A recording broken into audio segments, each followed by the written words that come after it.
Olá, meus queridos, sejam sempre muito bem-vindos. Eu sou Karina Carrascosa e agora nós vamos para a 11ª questão da prova da Prefeitura de Praia Grande do ano de 2021 da Banca IBAN. É uma questão que fala sobre a ameloblastoma. Vem comigo!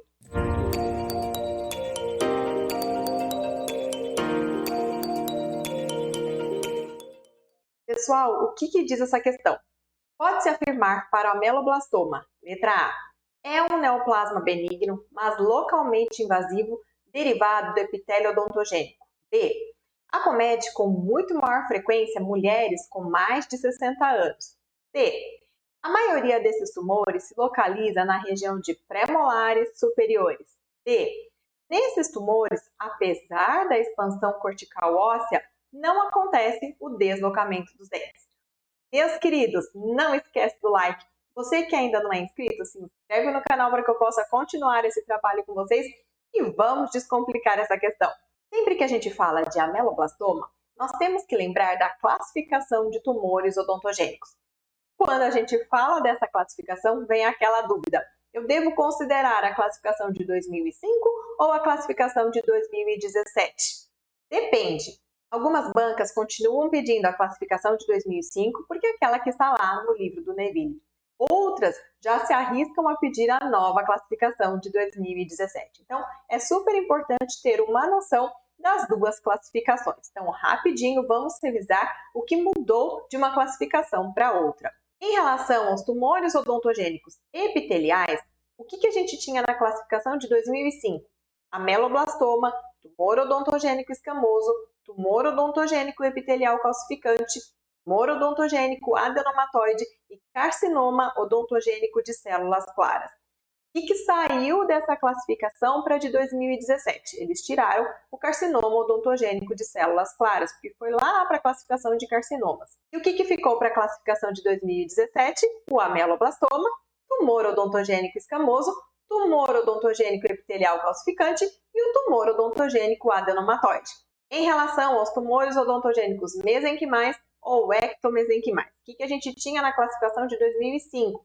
Cementoblastoma, o mixoma odontogênico ou mixofibroma, o fibroma odontogênico e o tumor odontogênico de células granulares. Saiu daí para a classificação de 2017, foi retirado o tumor odontogênico de células granulares. Em 2017 ficou o cementoblastoma, o mixoma odontogênico ou mixofibroma, o fibroma odontogênico e foi inserida uma nova entidade, o fibroma cemento ossificante. Agora vamos para o último grupo de tumores odontogênicos mistos. O que a gente tinha em 2005? O odontoma, composto ou complexo, o fibroodontoma ameloblástico, fibrosarcoma ameloblástico, o odontoameloblastoma e o fibroma ameloblástico. O que saiu daí? Essas três entidades foram retiradas: o fibrodontoma ameloblástico, fibrosarcoma ameloblástico e o odontoameloblastoma. E em 2017 permaneceram odontoma e fibroma ameloblástico e foram inseridas mais duas entidades: o tumor odontogênico primordial e o tumor dentinogênico de células fantasmas. Meus queridos, quando a gente compara a classificação de 2005 com a classificação de 2017, fica simples, né? Todo aquele medo de diferenciar essas duas classificações desaparece. Então, mantenham essa tabelinha no lugar acessível, memorizem como era em 2005 e como ficou em 2017, porque dependendo da banca, você vai precisar utilizar uma dessas classificações. Muitas vezes, se você já tem acesso a questões de provas anteriores, fica claro se a banca pede a classificação de 2005 ou a de 2017. Algumas vezes a gente não tem muitas provas de concursos anteriores e a gente tem que saber as duas para ver na hora para onde a banca está indo. Mas o mais importante é que os principais tumores, o principal de cada grupo, não mudou, continua a mesma coisa. Então, o principal epitelial, que é o ameloblastoma, continua lá igualzinho. O principal mesenquimal, o ectomesenquimal, que é o mais correto, é o cementoblastoma, está lá nas duas. E o misto mais importante é o odontoma. Então, em relação a esses três, que são os que mais caem nas provas de concurso, não mudou nada, continua a mesma coisa. Agora nós vamos para o ameloblastoma, que é o assunto da nossa questão, e é o principal tumor odontogênico epitelial. O ameloblastoma pode ser classificado em 3 tipos. O mais importante, o mais comum, que representa 85% dos casos, é o sólido convencional, também chamado de multicístico. A gente também tem o tipo unicístico, em 14% dos casos, e o periférico, bem raro, em 1% dos casos. Essa classificação está lá no livro do Neville, mas na nova classificação de 2017, eles tiraram essa nomenclatura sólido convencional ou multicístico e deixaram apenas como ameloblastoma, já que é o tipo mais comum. A gente tem que lembrar que 80 a 85% dos ameloblastomas convencionais ocorrem na mandíbula e na região posterior de mandíbula. Ele vai falar que a maior frequência na região de corpo e ramo, né? Mais frequente na região posterior de mandíbula. Então, falou de ameloblastoma, a gente tem que lembrar de mandíbula, região posterior. O tumor costuma ser assintomático e lesões menores são detectadas somente durante o exame radiográfico. A apresentação clínica usual é aumento de volume indolor ou expansão dos ossos gnáticos. O ameloblastoma é um tumor extremamente invasivo. Ele vai crescendo devagarzinho e atinge proporções gigantescas.